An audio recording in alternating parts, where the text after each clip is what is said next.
You're listening to Discarding It As podcast, which syndicates for the A-List Online. Sharon and Adel from the band Within Temptation is our guest. I hope you enjoy the show. Parents out there will understand. You got to do these things from time to time. So that was my daughter and her introduction to the show. My name's Andrew Mackay-Smith, and as my daughter so eloquently put it, I will be interviewing Sharon and Adel from the outfit Within Temptation. The reason for the conversation is to promote the band's brand new album, which is due to be released February 1st, 2019. It's called Resist. Let's go. Okay, we have everybody on the line. I can hear. Yes, Sharon, hi. Hey Sharon, how you going? It's Andrew Mackay-Smith speaking. Hello. Yes, you're on the promotional trail for How are your... you? I'm good. Yeah, I'm good. I'm getting punished a little bit tonight by my kids, to be honest, but all in a day's work. Really? all in a day's work. I know what that's like. Oh, you do? Yeah, well, how do you balance it then? What's your tricks? Or what's your secret to balancing everything? Well, the thing is that I'm unlucky that my mom lives very close by, so when Oh, yeah. so when yeah. I do she helps out in these times, but like a diversion, like okay. All right, no worries. So, hey, look, this album, this is real good stuff, actually. And it'll be launched on February 1st, and of course, the name of it's Resist. So I've had a listen to it. John sent me over a copy to stream to listen to, and I reckon the most prominent feature on it, yes, the songwriting is very good, but the audio quality is first class. One of the most epic, broad, large. I can't find enough superlatives really to underline how big this album sounds. Yeah, I listened to it on headphones and everything, and it sounds beautiful. Thank you very much. I'll tell the guys who helped me out with that, the producer and everything. Yeah, well, look, and I'll dive a bit deeper into that point because your voice soars right above the down-tuned guitars, and it's a perfect marriage of heaviness and melody. And let's face it, a lot of bands try, but you guys really nail it. You just got it right on this one. Well, thank you very much. Yeah.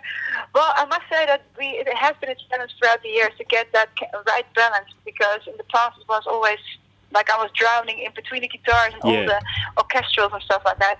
But now we found, we found a different balance between things, and also working with new people again, it just gives a different perspective on how to go about it. And for the first time, I'm really, really happy also how the album sounds. Yes, yeah. No, I'm glad to hear that. And is that said, what gives you the greatest source of satisfaction now that the album is almost out there for fans to listen to? Well, that they get a bigger picture of the whole album, because of course live we've been playing 5 songs, but it's not of course everywhere, because down under you only have heard the songs that have been released so far. Of course, on the internet you can find some live tracks, of course, from what we played live. But on the other hand, it's which is a close resemblance, of course, what you're going to get on the album. But it's always it's a nice pleasure if everybody can see the whole picture of the whole album. And I think it's I always love it when the whole album's being released and reading the first reactions and really getting feedback on what people think. Of course, we've seen it with the first 5 songs live, and that's been already gave us a really good indication which songs really work live, but also how people will respond to it. And so it's The Reckoning and Raise Your Banner are our favorite most of the time, and Mercy Mirror. Yeah. So, but so that's it's really nice to see what people think about it. But it's I think live and recorded versions are very different still, and because there's so many things that you don't play live, or do differently live, because it's just a different world, of course. And so I'm really looking forward to how people will receive the album, of course. That's the biggest satisfaction. You've been working for such a long time to something, and that's nice. Yeah.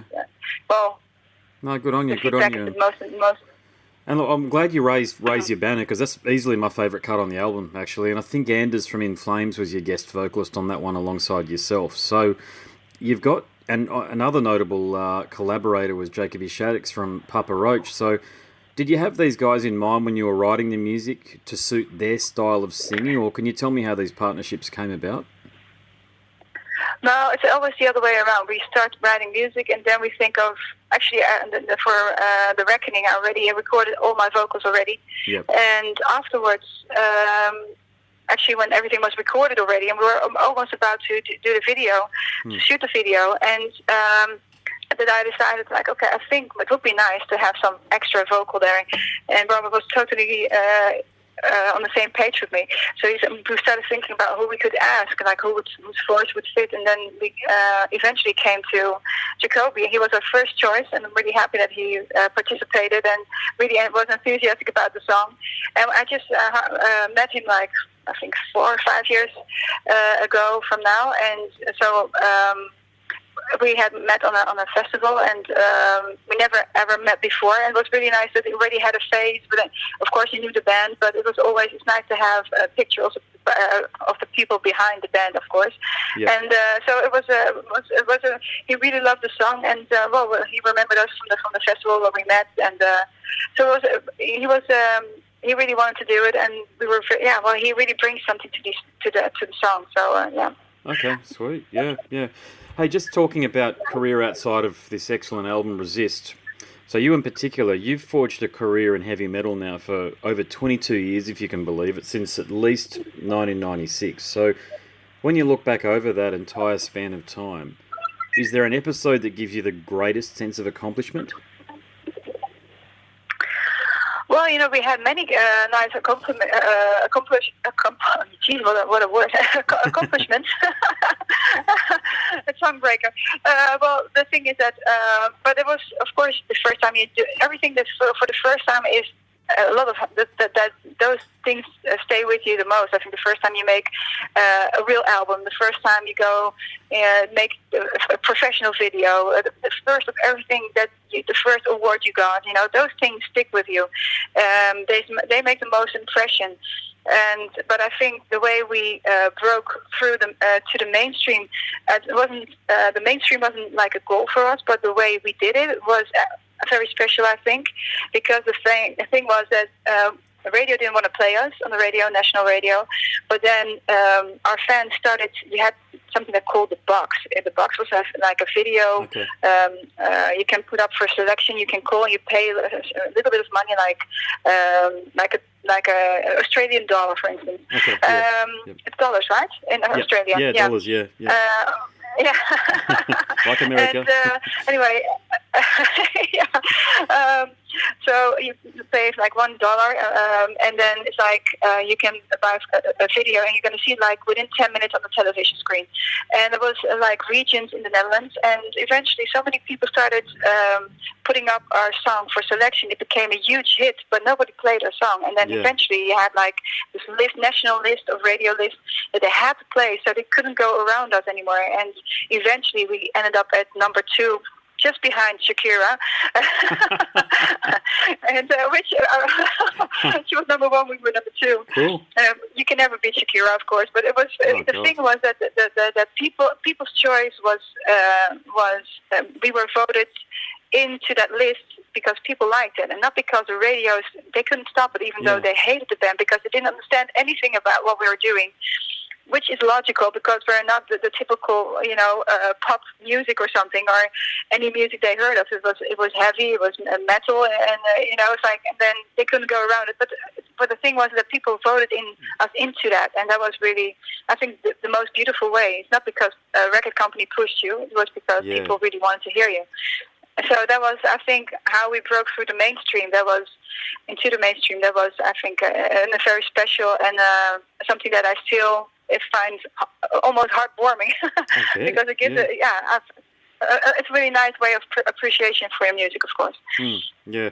I had a chat to Eric Danielsson from Watain, the Swedish black metal band, and I'd worked out that Watain, a bit like yourselves, they'd reached the top of their national charts, so the Swedish charts, and they beat Agnetha from ABBA, John Mayer. Oh, really? And wow.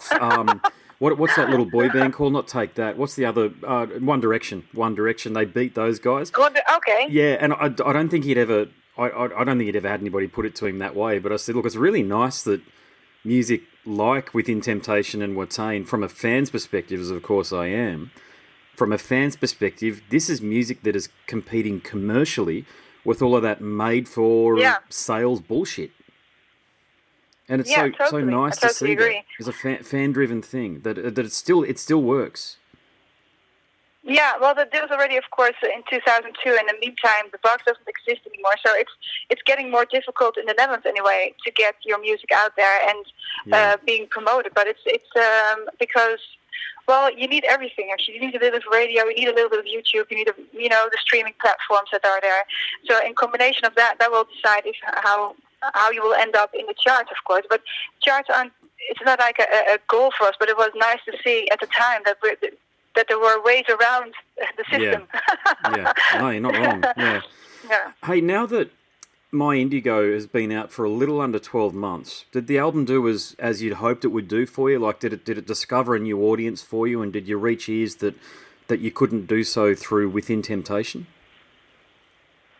I don't know, because the thing is that at the time that my album came out was on the day that my dad had his funeral.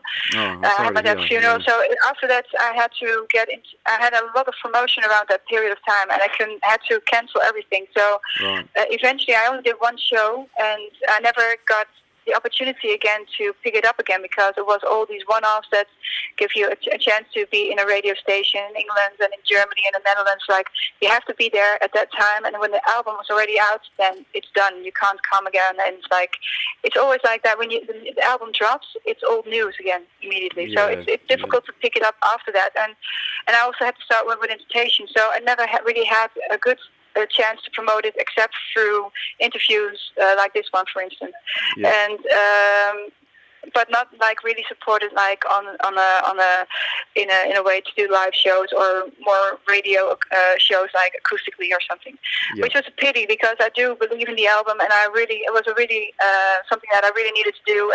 But on the other hand, I think I still believe in the album, and I just want to pick it up maybe later on again and maybe start writing for that again. Don't know how much time I will have, because Within Station is really eating away a lot of time at the moment again.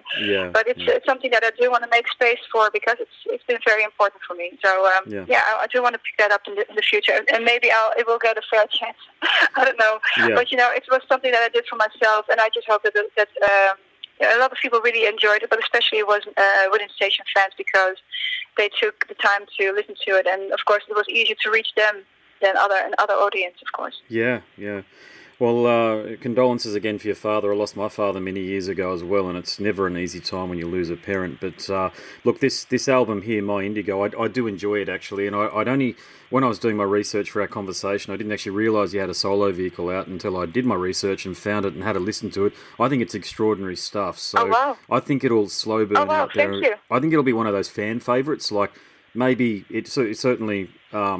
might not be as prominent as what you're doing with Within Temptation, but I think a lot of Within Temptation fans really appreciate that album, if you don't mind me saying. I reckon that's going to be the case long term. Well, I hope so. Thank you. I would hope that will help me, of course. Yeah. What about Australia? Have you what sort of interactions from fans have you had? Do we reach out to you over the internet via social media and say, come down to Australia, we really want you down here? Yeah, we do, but especially we have for the first time we've been. I've never done so much interviews for Australia as this time. Right. Yeah. With this record, it's been amazing. I have to have days of Australia interviews.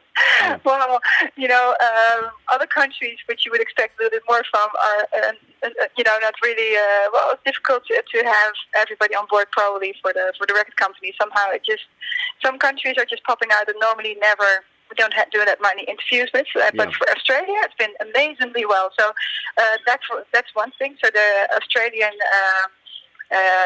record company really did an amazing job.